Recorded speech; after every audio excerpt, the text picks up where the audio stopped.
ഈസാ നബി അലൈഹിസ്സലാം മരിച്ചവരെ ജീവിപ്പിച്ചു. ചരിത്രത്തിൽ കാണാം 4 പേരെ ജീവിപ്പിച്ചു എന്ന്, അതിൽ കൂടുതൽ ഉണ്ടായിരിക്കാം. അങ്ങനെ സഹോദരങ്ങളെ, ഹദീസിന്റെ ഗ്രന്ഥങ്ങളിൽ, തഫ്സീറിന്റെ ഗ്രന്ഥങ്ങളിൽ ഇതൊക്കെ കാണാം. ഇനി ഒരു ദൃഷ്ടാന്തം കൂടി ഈസാ നബി കാണിച്ചു.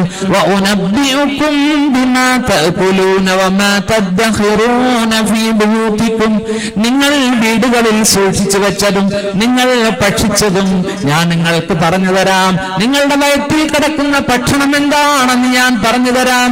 നിങ്ങൾ ഓരോരുത്തരുടെയും വീട്ടിൽ സൂക്ഷിച്ചു വെച്ച ഭക്ഷണം എന്തൊക്കെയുണ്ടെന്ന് ഞാൻ പറഞ്ഞു തരാം. ഇതൊക്കെയായിരുന്നു ഈസാ നബിയുടെ ദൃഷ്ടാന്തം. നിങ്ങളുടെ വീട്ടിൽ എന്തൊക്കെ ഉണ്ടെന്ന് ഇപ്പൊ എനിക്ക് പറയാൻ പറ്റുമോ? നിങ്ങളിപ്പോ രാത്രി എന്താ കഴിച്ചതെന്ന് പറയാൻ പറ്റുമോ? ശരി, ഞാൻ എന്താ കഴിച്ചത് നിങ്ങൾക്ക് പറയാൻ പറ്റുമോ? എന്നാ പറ, ധൈര്യം ഉണ്ടെങ്കിൽ പറ. ഞാനിപ്പോ ജലാലുദ്ദീനിക്കാടെ വീട്ടിൽ നിന്ന് എന്താ കഴിച്ചതെന്ന് ധൈര്യം ഉണ്ടെങ്കിൽ പറ. അതിലെല്ലാ പ്രാസംഗികരും കഴിക്കുന്ന ചപ്പാത്തി, അതുകൊണ്ടാ ചപ്പാത്തി എന്ന് ഷഫീഖ് പറയുന്നത്. ഓക്കെ, ഞാൻ ചപ്പാത്തിയാ കഴിച്ച. പിന്നെ എന്താ കഴിച്ചെന്ന് പറ. ആട്ടിന്റെ കാലാണോ കഴിച്ചത്, കോഴിയുടെ കാലാണോ കഴിച്ചത് പറ. അതറിയാ, ജലാലിക്കയിന്ന് കോഴിയാ മേടിച്ചെന്നറിയാം. എന്തൊക്കെ പള്ളയിലുണ്ട്, എന്തൊക്കെ സ്റ്റോർ റൂമിലുണ്ട്, ആർക്ക് പറയാൻ പറ്റും? ഈസാ നബി അലൈഹി സ്വലാം പറയാൻ പറ്റും. തട്ടിപ്പും വെട്ടിപ്പും അല്ല ഇത് കേട്ടോ, ഖുർആനാണ്. ലോകത്ത് ഈസാ നബിയെ ആദരിച്ച, ഈസാ നബിയുടെ മാതാവ് മറിയമിനെ ആദരിച്ച ഒരു വേദം ഉണ്ടെങ്കിൽ അതേതാ? ഖുർആൻ. നോക്കൂ, ആ ഫാമിലിക്ക് ആലു ഇമ്രാൻ ഫാമിലി എന്നാണ് സൂറത്ത് ഖുർആൻ പറഞ്ഞ പേര്. മറിയം, ആ സ്ത്രീയുടെ പേരിൽ, ആ മഹിളാരത്നത്തിന്റെ പേരിൽ ഒരു ചാപ്റ്റർ സൂറത്ത് മറിയം. എന്താ ഖുർആനിൽ വേറെ ഒരു ലേഡിയുടെ പേരിലും സൂറത്തില്ല, മറിയമിന്റെ പേരിൽ ഒരു അധ്യായം. പൂർണ്ണ റെസ്പെക്ട് മറിയമിനും യേശുവിനും ഖുർആൻ കൊടുത്തു. സുഹൃത്തുക്കളെ, അങ്ങനെ ഈസാ നബി യുവാവായി അല്ലാഹു ബനി ഇസ്രായേലിലേക്ക് നബിയായി അയച്ചു, ദൃഷ്ടാന്തങ്ങൾ കാണിച്ചു, തൗഹീദിലേക്ക് ക്ഷണിക്കുകയാണ്, അല്ലാഹുവിന്റെ ഇബാദത്തിലേക്ക് ക്ഷണിക്കുകയാണ് ഈസാ നബി. നോക്കൂ, ഈസാ നബിയോട് ജൂതന്മാർക്ക് അടങ്ങാത്ത പകയുണ്ടായി, വിരോധമുണ്ടായി. അന്നത്തെ രാജാവ് ഈസാ നബിയെ കൊല്ലാൻ ആഹ്വാനം നടത്തുന്നു. ആ സമയത്ത് അല്ലാഹു ഈസാ നബിക്ക് പ്രൊട്ടക്ഷൻ കൊടുക്കുന്ന ജിബ്രീലിനെ കൊണ്ട് എപ്പോഴും ഗബ്രയേൽ മാലാഖ ഈസാ നബിയുടെ കൂട്ടത്തിൽ ഫോളോ ചെയ്യുന്നു. പ്രിയപ്പെട്ട സുഹൃത്തുക്കളെ, ഈസാ നബിയുടെ 12 ശിഷ്യന്മാരാണ് അപ്പോസ്തലന്മാർ, ഹവാരിയുകൾ. ഒരു ദിവസം അതാ ഫലസ്തീനിലെ ജെറൂസലമിൽ ഒരു വീട്ടിൽ 12 ശിഷ്യന്മാരും ഈസാ നബിയും ഒരുമിച്ച് കൂടുകയാണ്. ആ വീട് ഇന്ന് നമുക്ക് കാണാം. അവിടെ പുറത്തെഴുതി വെച്ചിരിക്കുന്നു ലാസ്റ്റ് സപ്പർ, അന്ത്യ അത്താഴം യേശു നടത്തിയ വീടെന്ന്. അവിടെ ഇംഗ്ലീഷിൽ എഴുതി വെച്ചിരിക്കുന്നത് കാണാം. ഫലസ്തീനിൽ ചെന്നാൽ കാണാം, മറിയമിന്റെ ഖബർ കാണാം. ഈസാ നബി നടന്നു വന്ന ഫലസ്തീനും പ്രബോധനം ചെയ്ത ജെറൂസലമോ ഒക്കെ നമുക്ക് കാണാം. അല്ലാഹു തൗഫീഖ് നൽകട്ടെ. ഈസാ നബിയുടെ പ്രസംഗം കേട്ട, ഈസാ നബിയുടെ ദാവത്ത് കേട്ട 20 വലിയ മുത്തശ്ശി ഒലിവ് മരങ്ങൾ അവിടെയുണ്ട്. 2000 കൊല്ലം പഴക്കമുള്ള വലിയ ഒലിവ് മരം 20 അവിടെയുണ്ട്. ബൈത്തുൽ മുഖദ്ദസ്, നമ്മുടെ ഒന്നാമത്തെ ഖിബല. ഈസാ നബിയുടെ മാതാവ് മറിയമിനെ ഹന്ന നേർച്ചയാക്കി ഏൽപ്പിച്ച പള്ളിയാണ് ബൈത്തുൽ മുഖദ്ദസ്. ആ ബൈത്തുൽ മുഖദ്ദസ് സ്ഥിതി ചെയ്യുന്നത് 40 ഏക്കർ തോട്ടത്തിലാ. ഒലിവ് മരങ്ങളാൽ ചുറ്റപ്പെട്ട തോട്ടമാണ് ബൈത്തുൽ മുഖദ്ദസ്. കഴിഞ്ഞ വർഷം വിനീതനും ഞാനും 10-35 പേരും കൂടി ഫലസ്തീനിൽ ചെന്നു. അല്ലാഹുവിന്റെ ആദ്യത്തെ ആ ഭവനം, ആ പരിശുദ്ധമായ ബൈത്തുൽ മുഖദ്ദസ് ഞങ്ങൾ കാണുകയാണ്. നമ്മുടെ ഒന്നാമത്തെ ഖിബലയാണത്. മനുഷ്യരാശിക്ക് ഇബാദത്ത് ചെയ്യാൻ അല്ലാഹു ആദ്യം സ്ഥാപിച്ചത് കഅബയാ, രണ്ടാമത് മസ്ജിദുൽ അഖ്സയാ. സുഹൃത്തുക്കളെ, നിങ്ങൾക്കും കാണാം, അള്ളാഹു പോകാൻ ഭാഗ്യം നൽകട്ടെ. അങ്ങനെ 12 ശിഷ്യന്മാരോട് ഈസാ നബി ഇരിക്കുമ്പോ മഹാനായ ഈസാ നബിയെ കൊല്ലാൻ ജൂതന്മാരൊരുങ്ങുന്നു. രാജാവ് അതിനുള്ള ആളുകളെയും ഏർപ്പാട് ചെയ്യുന്നു. നോക്കൂ, ഈസാ നബി ആ 12 പേരോട് പറയുകയാണ്, ഇന്ന മിൻകും, നിങ്ങളിൽ ഒരാൾ യക്ഫുറു ബി, എന്നെ കൊണ്ട് അവിശ്വസിക്കും, എന്നെ കൊണ്ട് നിങ്ങളിൽ ഒരാൾ മുനാഫിക്കാകും, ബഅദ അൻ ആമന ബി, എന്നിൽ വിശ്വസിച്ചു കഴിഞ്ഞ്. ഈസാ നബി അലൈഹിസ്സലാം പറയുകയാണ്. ഇത് ഒരു റിപ്പോർട്ട്. മറ്റൊരു റിപ്പോർട്ടിൽ ഈസാ നബി 12 ശിഷ്യന്മാരോട് പറഞ്ഞതായി കാണാം, അയ്യുക്കും യുൽഖാ ശിബ്ഹി, നിങ്ങളിൽ ആരാണ് എന്റെ രൂപസാദൃശ്യം ഏറ്റെടുക്കുന്നത്, ഫയുഖ്തലു, അയാൾ കൊല്ലപ്പെടും, വയുസ്ലബു, കുരിശിൽ തറക്കപ്പെടും, ഫയദ്ഖുലു മഈ ഫിൽ ജന്ന, സ്വർഗ്ഗത്തിൽ എന്റെ കൂട്ടത്തിൽ അദ്ദേഹം കിടക്കും. ഇങ്ങനെ 2 റിപ്പോർട്ടുകൾ കാണാം. നോക്കൂ, സമയമായപ്പോ ജൂതന്മാരാ വീട്ടിലേക്ക് ഇരച്ചു കയറി ഈസാ നബിയെ പിടിച്ചു കൊല്ലാൻ. അപ്പോ അല്ലാഹു തആല ഈസാ നബിയെ ഉയർത്തി. ആ വീടിന്റെ മുകളിലൂടെ അല്ലാഹു ഈസാ നബിയെ ഉയർത്തുകയാണ്. നോക്കൂ, ജൂതന്മാര് ഈസാ നബിയെ കൊല്ലാൻ ആ വീട്ടിലേക്ക് കടന്നു വന്നപ്പോ യേശുവിനെ കാണുന്നില്ല, ഈസാ നബിയെ കാണുന്നില്ല. അവർ കാണുന്നത് ഈസാ നബിയുടെ രൂപമുള്ള ഒരാളെയാണ് കാണുന്നത്. അയാളെ പിടിക്കാൻ പോകുമ്പോ അയാൾ പറഞ്ഞു, ഞാൻ യേശുവല്ല, ഞാൻ ഈസാ നബിയല്ല. ആ വന്നവർ ചോദിച്ചു, യേശു എവിടെ, യേശു എവിടെ? അവരെന്ത് ചെയ്തിട്ടുണ്ടാവും? യേശുവിനെ കാണുന്നില്ല. യേശുവിന്റെ രൂപത്തിൽ കൈ കിട്ടിയ ആളെ എന്ത് ചെയ്തിട്ടുണ്ടാവും? പിടിച്ചു വീശിയിട്ടുണ്ടാവും, അല്ലേ? അല്ലെങ്കിൽ രണ്ടാമത്തെ റിപ്പോർട്ട് പ്രകാരമാണെങ്കിൽ 12 ശിഷ്യന്മാരിൽ ഒരാൾക്ക് അള്ളാഹു യേശുവിന്റെ രൂപസാദൃശ്യം ഇട്ട് കൊടുത്തു, അദ്ദേഹം വധിക്കപ്പെട്ടു, അല്ലേ? അയാൾ കരഞ്ഞു പറഞ്ഞു, ഞാൻ യേശുവല്ല, എന്നെ കൊല്ലല്ലേ, പിടിക്കല്ലേ. എന്നാ യേശു എവിടെ? യേശുവിനെ കാണുന്നില്ല. ഇനി നമുക്ക് ഖുർആനിലേക്ക് പോകാം. അള്ളാഹു എന്ത് പറഞ്ഞു ഇവിടെ നോക്കാം. സൂറത്തുൻ നിസാ. നാളെ ഉറക്കമൊക്കെ കഴിഞ്ഞ് സുബഹി കഴിഞ്ഞ് വേണ്ടോന്ന് ഉറങ്ങുമല്ലോ, ഇൻഷാ അല്ലാഹ്. അത് കഴിഞ്ഞ് ഒലുവൊക്കെ എടുത്ത് ലുഹാൻസ്കരിച്ചിട്ട് മുസാഫ് എടുക്കുക, സൂറത്തുൽ നിസാ എടുക്കുക. 156, 157, 158 ഈ 3 ആയത്ത് എടുക്കുക. അവിടെ ഇതിന് മറുപടിയുണ്ട്.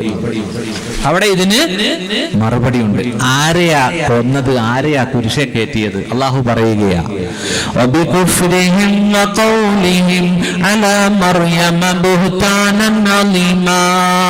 അള്ളാഹു ജൂതന്മാരെ ശപിച്ചോ, അവരുടെ വാക്കുകൊണ്ടും അവരുടെ അവിശ്വാസം കൊണ്ടും അവര് പറഞ്ഞു, അലാ മറിയമ ബുഹ്താനൻ അലീമാ. ലോക വനിതകളിൽ പ്രമുഖയായ മറിയം വ്യഭിചരിച്ചു എന്നവർ പറഞ്ഞതിന്റെ പേരിൽ അവര് ശപിക്കപ്പെട്ടു. വഖൗലിഹിം, അവര് പറഞ്ഞു, ഇന്നാ ഖതൽനൽ മസീഹ ഈസ ഇബ്ന മറിയമ റസൂലല്ലാഹ്, അല്ലാഹുവിന്റെ റസൂലായ മറിയമിന്റെ പുത്രൻ ഈസാ നബി എന്ന മസീഹിനെ ഞങ്ങൾ കൊന്നു, വധിച്ചു എന്ന് പറഞ്ഞതിന്റെ പേരിലും ജൂതന്മാർ ശാപഗ്രസ്തരായി. അവരിൽ അള്ളാഹുവിന്റെ ശാപത്തിന് പാത്രീഭൂതരായി. 2 കാരണം കൊണ്ട് യഹൂദികൾ ശപിക്കപ്പെട്ടു. ഒന്ന്, അവര് പറഞ്ഞു മറിയം അവിഹിത ബന്ധം നടത്തി, അതിലുണ്ടായ കുട്ടിയായ യേശു എന്ന് പറഞ്ഞു. അള്ളാഹ്ക്ക് ഇഷ്ടപ്പെടുവോ ഇത്? രണ്ടാമത്തേത് അവര് പറഞ്ഞു, ഞങ്ങൾ യേശുവിനെ കൊന്നു എന്ന് പറഞ്ഞു. കണ്ടോ, ഇതിന്റെ പേരിൽ അവർ ശപിക്കപ്പെട്ടു. അള്ളാഹു പറയുകയാണ്,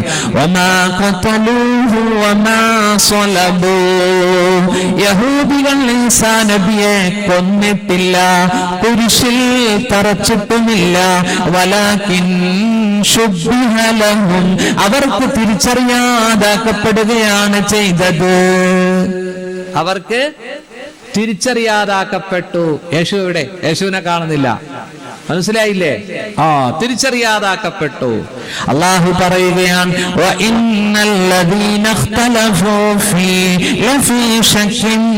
റൈബിൻ. യേശുവിന്റെ വിഷയത്തിൽ അഭിപ്രായ വ്യത്യാസമുള്ളവർ സംശയത്തിലാണ്. മാലഹും ബിഹി മിൻ ഇൽമിൻ ഇല്ലാ ഇത്തിബാഅൻ. അവർക്ക് യേശുവിനെ പറ്റി അറിവൊന്നുമില്ല. ഇല്ലാ ഇത്തിബാഅൻ, ഊഹാപോഹത്തെ പിൻപറ്റുകയല്ലാതെ. കണ്ടോ, അവിടെ വന്നവർക്ക് ഒരാളെ കൊല്ലണ്ടേ, രാജാവിനെ ബോധിപ്പിക്കണ്ടേ യേശുവിനെ കൊന്നെന്ന്. ആ 12 പേരിൽ ഒരാൾക്ക് അല്ലാഹു തആല എന്ത് കൊടുത്തു? ഇയാളാണ് ഒറ്റിക്കൊടുത്തത്. ഇയാളാണ് വിശ്വസിച്ചു കഴിഞ്ഞിട്ട് മുനാഫിക്കായത്. അയാളെ പിടിച്ച് ശരിയാക്കി അല്ലേ? ആദ്യത്തെ റിപ്പോർട്ട് പ്രകാരം. രണ്ടാമത്തെ റിപ്പോർട്ട് പ്രകാരം ഈസാ നബി തന്നെ 3 വട്ടം ചോദിച്ചു, നിങ്ങളിൽ ആര് എന്റെ രൂപം ഏറ്റെടുക്കും? അപ്പോ ഫഖാല ഫത, അവരിൽപ്പെട്ട ഒരു യുവാവ് പറഞ്ഞു, ഞാൻ. കണ്ടോ പ്രിയപ്പെട്ട സുഹൃത്തുക്കളെ, അല്ലാഹു പറയുകയാണ്, വമാ ഖതലൂഹു യഖീന, ഉറപ്പായിട്ടും യഹൂദികൾ യേശുവിനെ കൊന്നിട്ടില്ല.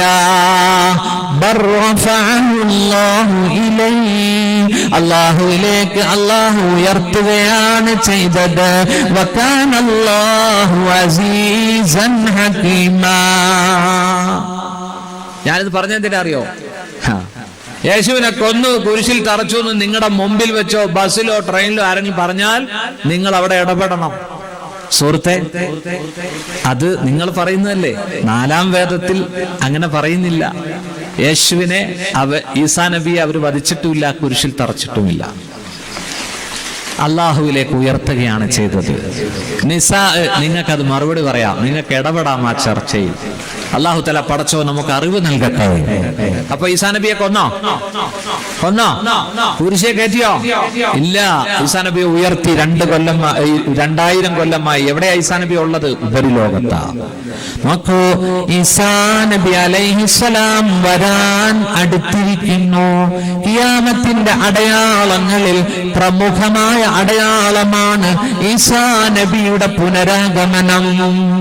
ഈസാ നബി വരാൻ അടുത്തു. കാരണം ഇമാം മഹദി ജനിച്ചിട്ടുണ്ട് എന്നാ പണ്ഡിതന്മാർ പറയുന്നു. 18 വയസ്സ് കഴിഞ്ഞു എന്നാ. ഇമാം മഹദി റളിയല്ലാഹു അൻഹു വന്നാൽ ദജ്ജാൽ വരും. ദജ്ജാൽ വന്ന് 40 ദിവസമാവുമ്പോ ഈസാ നബി വരണം. ഈസാ നബിയാണ് ദജ്ജാലിനെ കൊല്ലേണ്ടത്. ഇനി പ്രപഞ്ചം, ലോകം ഈസാ നബിയുടെ കയ്യിലാണ്. നല്ല സുഖസുന്ദരമായി 45 കൊല്ലം ജീവിക്കും ഈസാ നബി ഇവിടെ. മനസ്സിലായില്ലേ? എന്നിട്ട് ഈസാ നബി അലൈഹി സ്വലാം വഫാത്താവും. ഈസാ നബി അലൈഹി സ്വലാം സ്വാഭാവികമായിട്ട് അള്ളാഹു ഈസാ നബിയെ മരിപ്പിക്കും, വഫാത്താവും. അത് കഴിഞ്ഞ് മുത്തുനബിയുടെ റൗളയിൽ പച്ചക്കുബ്ബക്കകത്തൊരു ഖബറിന്റെ സ്ഥലമുണ്ട്. അവിടെ ഈസാ നബിയെ ഖബറടക്കും എന്ന് ഹദീസിലുണ്ട്. ഈസാ നബി ഇപ്പൊ എവിടെയാ? ആകാശം എന്ന് പറയാൻ പറ്റുമോ? ബൽ റഫഅഹു അല്ലാഹു ഇലൈഹി. സൂറത്തുൻ നിസാ 158-ാമത്തെ ആയത്തിൽ അല്ലാഹു പറഞ്ഞത് അല്ലാഹു അവനിലേക്ക് ഉയർത്തി, അല്ലാഹുവിലേക്ക് ഉയർത്തി എന്നാ. മനസ്സിലായില്ലേ? ഏറ്റവും ആദരിക്കപ്പെടുന്ന സ്ഥലത്ത് ഈസാ നബി ജീവിച്ചിരിക്കുക, മലക്കുകളോടൊത്ത്, മാലാഖമാരോടൊത്ത്. ഭക്ഷണമില്ല, പാനീയമില്ല, ലൈംഗിക മോഹങ്ങളില്ല. ദിക്റും തസ്ബീഹും തഹ്ലീലും അത് സർവേശ്വരനായ അല്ലാഹുവിനെ പുകഴ്ത്തിക്കൊണ്ട് വാഴ്ത്തിക്കൊണ്ട് മഹാനായ ഈസാ ഇബ്നു മറിയം കഴിച്ചുകൊട്ടുകയാണ്. ഹദീസിൽ വരുന്നു, ഇനി ഖിയാമത്ത് നാൾ അടുക്കുമ്പോ, ലോകം അവസാനിക്കാറാകുമ്പോ അടയാളമായിട്ട് ഈസാ നബി വരികയാണ്. യൻസിലു ഈസാ ഇബ്നു മറിയം ഇൻദൽ മനാറത്തിൽ ബൈളാ ശർഖി ദമാസ്കസ് പട്ടണത്തിലാണ് ഇറങ്ങുക. അവിടെ കിഴക്ക് ഭാഗത്തൊരു മസ്ജിദുണ്ട്, അൽ മസ്ജിദുൽ ജാമിഉൽ അമവി എന്ന പള്ളിയുടെ വെളുത്ത മുനാരത്തിൽ ഇറങ്ങും. വാലിഅൻ കഫയ്യലാ ജിനിഹത്തി മലക്കൈൻ, 2 മലക്കുകളുടെ തോളിൽ കൈവച്ചുകൊണ്ട്, 2 മലക്കുകളുടെ ചിറകിൽ കൈവച്ചുകൊണ്ട് ഈസാ നബി ഇറങ്ങും ആ പള്ളിയുടെ മുനാരത്തിൽ. പള്ളിയിലേക്ക് ഇറങ്ങും വഖ്ത സ്വലാത്തിൽ ഫജ്ർ, സുബ്ഹി നമസ്കാരത്തിന്റെ സമയമാണ്. ആ സമയത്ത് ഇഖാമത്ത് കൊടുക്കുമ്പോൾ ഇമാം മഹദി ഈസാ നബിയെ സ്വാഗതം ചെയ്യും. നോക്കൂ, ജമാഅത്തായി നമസ്കരിക്കും. എന്നിട്ട് ഈസാ നബിയും മഹദി ഇമാമും കൂടി റളിയല്ലാഹു അൻഹു മുസ്ലിമീങ്ങളും പള്ളിക്ക് പുറത്തേക്ക് ഇറങ്ങുന്നു. ദജ്ജാലിനെ തേടുന്നു. ബാബിലുദ് എന്ന സ്ഥലമുണ്ട് ഫലസ്തീനിൽ, ജെറൂസലമിനടുത്ത്. അവിടെ ഇപ്പോൾ ഇസ്രായേലിന്റെ അധിനിവേശമാണ്, ജൂതന്മാരുടെ പിടുത്തത്തിലാണ് ആ സ്ഥലമുള്ളത്. അവിടെ അതാ ദജ്ജാലിനെ കണ്ടുമുട്ടുന്നു. വയഖ്തുലു, ഈസാ നബി ദജ്ജാലിനെ കൊല്ലും. ബാബിലുദ് എന്ന സ്ഥലത്ത് വെച്ച്. ആ സ്ഥലത്ത് നിന്നൊരു എയർപോർട്ട് ഇസ്രായേൽ ജൂതരാഷ്ട്രം പണിതു വെച്ചിട്ടുണ്ട്. ആ എയർപോർട്ടിന്റെ പേര് ബാബിലുദ് ഇന്റർനാഷണൽ എയർപോർട്ട് എന്നാണ്. നബി പറഞ്ഞ അതേ പേരിൽ തന്നെ ജൂതന്മാർ അവിടെ ഒരു എയർപോർട്ട് ഉണ്ടാക്കി വെച്ചിട്ടുണ്ട്. അവിടെ വെച്ച് ഈസാ നബി ആരെ കൊല്ലും?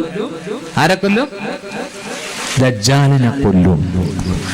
വെടിവെച്ചല്ല, AK-47 കൊണ്ടല്ല, വാളുകൊണ്ടല്ല, തൃശൂലം കൊണ്ടല്ല. ഈസാ നബി ദജ്ജാലിനെ കൊല്ലുന്നത് ചാട്ടുളി എറിഞ്ഞുകൊണ്ടാണ്. ആ ചാട്ടുളി ദേഹത്ത് തറയ്ക്കും.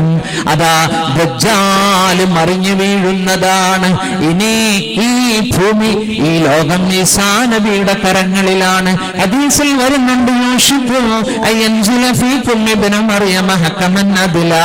നിങ്ങളിലേക്ക് ഭരണാധികാരിയായി നീതിപൂർവം ഭവിച്ചുകൊണ്ട് ഈസാ നബി നിങ്ങളിലേക്ക് വരും. അള്ളാഹുവിന്റെ റസൂല് പറഞ്ഞു, സമീപ ഭാവിയിൽ ഈസാ നബി കടന്നു വരും. പന്നിയെ കൊല്ലും, ടാക്സ് റദ്ദ് ചെയ്യും, കുരിശ് മായ്ച്ചു കളയും. അള്ളാഹുവിന്റെ റസൂല് പറയുകയാണ്, പന്നിയെ കൊല്ലും. ഈസാ നബി വന്ന പന്നിയെ കൊല്ലും. എന്തിനാ? ഈസാ നബി ഇസ്ലാമിൽ എങ്ങനെ പന്നിമാംസം നിരോധിക്കപ്പെട്ടോ അതുപോലെ ഈസാ നബിയും അവരുടെ ജനങ്ങളോട് പന്നിമാംസം തിന്നരുതെന്ന് പറഞ്ഞിരുന്നു. എല്ലാ മതങ്ങളിലും പന്നിമാംസം നിരോധിക്കപ്പെട്ടതാ. മനസ്സിലായില്ലേ? ഇന്ന് പന്നിയെ വിപണനം ചെയ്യുന്നതും പന്നിയെ കച്ചവടം ചെയ്യുന്നതും പന്നിയെ വിൽക്കുന്നതും തനി നാടൻ പന്നി കിട്ടും എന്ന് ബോർഡ് വെക്കുന്നതും ഒക്കെ എവിടെയാ സുഹൃത്തുക്കളെ? ഖുർആൻ പന്നിമാംസം നിരോധിച്ചിരിക്കുക. അപ്പൊ തീരാ വിഷയപ്പത്തീരും. حرمت عليكم الميتة والدم ولحم الخنزير. അല്ലാഹു പറയുന്നു, നിങ്ങൾക്ക് ഹറാമാണ് ശവം, വദ്ദമു ബ്ലഡും രക്തവും. ശവം തിന്നരുത്, രക്തം കുടിക്കരുത്. വലഹമുൽ ഖിൻസീർ, പന്നിയുടെ മാംസവും ഹറാമാണ്. എന്താ പന്നി നിരോധിക്കപ്പെട്ടത്? പന്നി മാംസമാണ്. പക്ഷേ അത് മോശമായ സാഹചര്യത്തിൽ മാലിന്യത്തിലാണ് വളരുന്നത് പന്നി. സുഹൃത്തുക്കളെ, അതിന്റെ മാംസത്തിൽ ഒരുതരം നാടൻ വിരകളുണ്ട്. അതെത്ര ചൂടിൽ വേവിച്ചാലും ചാകില്ല. അത് ബ്രെയിൻ ഫീവർ എന്ന് പറയുന്ന തലച്ചോർ പനിയെ പരത്തുന്നതാണ്. തമിഴ്നാട്ടിൽ ജയലളിത സർക്കാർ മുമ്പ് കൂട്ടത്തോടെ പന്നിയെ കൊന്നത് ഓർമ്മയില്ലേ സുഹൃത്തുക്കളെ? പന്നിക്ക് മറ്റൊരു ദുർഗുണമുണ്ട്. കിതാബുകളിൽ കാണാം, പന്നി അതിന്റെ ജീനിൽ ഒരു സ്വഭാവമുണ്ട്, മോശം സ്വഭാവമാണത്. സ്വന്തം പത്നിയെ മറ്റുള്ളവർക്ക് വേണ്ടി നൽകുന്ന ഒരു സ്വഭാവം പന്നിക്കുണ്ട്. ഒരു പന്നി അതിന്റെ ഇണയുമായി ഇണചൂരുമ്പോ മറ്റൊരാൺപന്നി വന്നാൽ ഈ പന്നി മാറി നിൽക്കും പോലും. വന്നയാൾക്ക് സൗകര്യം ചെയ്തു കൊടുക്കുമെന്ന്. അതൊരു മോശം സ്വഭാവമല്ലേ? അഡ്ജസ്റ്റ്മെന്റിന് തയ്യാറാവുമെന്ന്.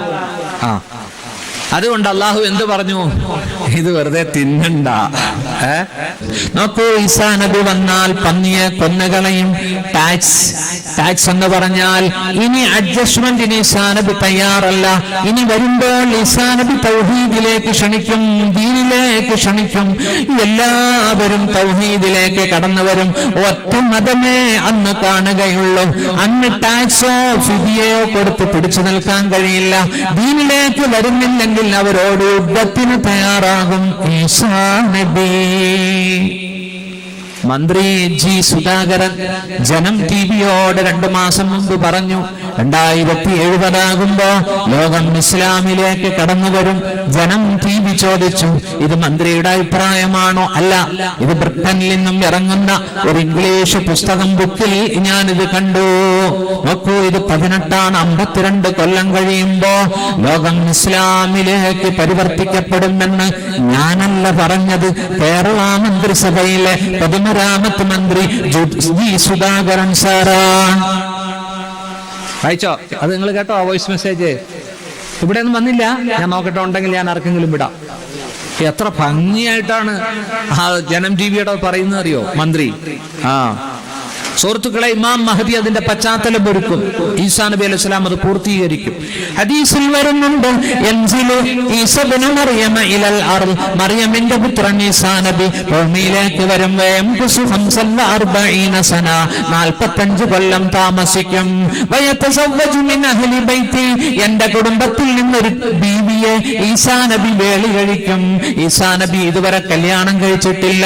39ാമത്തെ വയസ്സിലാണ് അല്ലാഹു ഉയർത്തിയത്. ഈസാ നബിയിന് രണ്ടാമത് ഭൂമിയിലേക്ക് വന്നു കഴിഞ്ഞ് ലൈഫ് പാർട്ട്ണറെ തേടിയെത്തും. അതാ നല്ലൊരു സഹധർമ്മിണി അല്ലാഹു കൊടുക്കും. അത് അഹ്ലുൽ ബൈത്തിൽപ്പെട്ട ഒരു സ്ത്രീയാണ്. വയൂലദു ലഹു, ഈസാ നബിക്ക് മക്കളും ഉണ്ടാകുമെന്ന് മുഹമ്മദ് മുസ്തഫ. നോക്കൂ, സുന്നയമോത്ത്, പിന്നീട് വഫാത്താകും, സ്വാഭാവിക മരണം. ഈസാ നബിയെ മൃത്യു തേടിയെത്തും. അതിനു മുമ്പ് ഹജ്ജോ ഉംറയോ ചെയ്യും. ഹദീസിലുണ്ട്, ഹജ്ജോ ഉംറയോ ചെയ്തിട്ട് മദീനത്ത് വരും, എനിക്ക് സലാം പറയും. വല അറുദ്ദന്ന സലാമഹു, ഞാൻ ഈസാ നബിയുടെ സലാം മടക്കുമെന്ന് മുഹമ്മദ് മുസ്തഫ. കണ്ടോ സുഹൃത്തുക്കളെ, ആ ഈസാ നബിയെ ലോകത്തുള്ള അനുയായികൾ ഇന്ന് കർത്താവെന്ന് വിളിക്കുന്നു, ദൈവം എന്ന് വിളിക്കുന്നു, ദൈവപുത്രൻ എന്ന് വിളിക്കുന്നു. ഏതാണ് ശരി? ഇവിടെ ഏതാണ് സത്യം? അല്ലാഹു പറയുകയാണ് സൂറത്തുൻ നിസാ 171. മുസാഫ് എടുത്ത് നോക്കൂ നിങ്ങൾ. യാ അഹ്ലൽ കിതാബ് ലാ തഗ്ലൂ ഫീ ദീനികും വലാ തഖൂലൂ അലല്ലാഹി ഇല്ലൽ ഹഖ്. വേദക്കാരെ, വേദക്കാരെ, അല്ലാഹു പറയുകയാണ്, യാ അഹ്ലൽ കിതാബ് ലാ തഗ്ലൂ ഫീ ദീനികും, നിങ്ങളുടെ മതത്തിൽ നിങ്ങൾ അതിരി കവിഞ്ഞു പോകരുത്. വലാ തഖൂലൂ അലല്ലാഹി ഇല്ലൽ ഹഖ്, പടച്ചവനെ കുറിച്ച് സത്യമല്ലാതെ നിങ്ങൾ പറയരുത്. വലാ തഖൂലൂ സലാസ, നിങ്ങൾ ദൈവം മൂന്നാണെന്ന് പറയരുത്.